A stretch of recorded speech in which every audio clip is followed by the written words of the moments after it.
Et si le plus grand roman de KPDP du XXIe siècle n'était pas une nouveauté, mais une résurrection? Et si D'Artagnan, Cyrano et Cinq-Mars n'étaient pas des vestiges, mais les héros d'une fresque brûlante, baroque, visionnaire?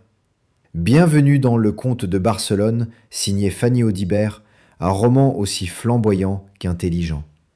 Fanny Audibert livre avec Le Comte de Barcelone le premier tome d'une épopée romanesque ciselée à la croisée de l'hommage et du renouvellement.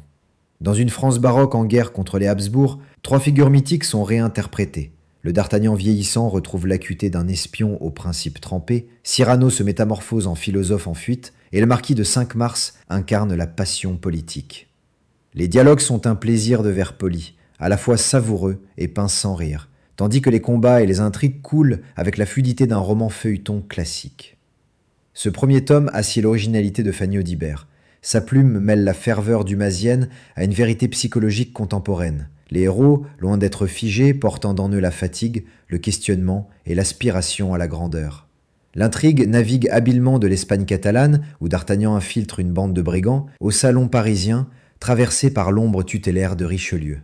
Les enjeux sont spirituels, politiques et existentiels, loyauté, trahison, fidélité à ses idéaux.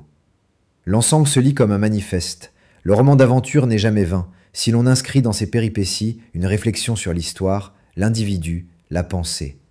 Un ouvrage habité, prometteur, qui pose les fondations d'un cycle aux résonances contemporaines tout en ménageant l'émotion et une tension narrative constante. Si cet épisode vous a plu, prenez une seconde pour vous abonner. C'est gratuit, rapide et cela nous aide énormément à poursuivre l'aventure. Merci!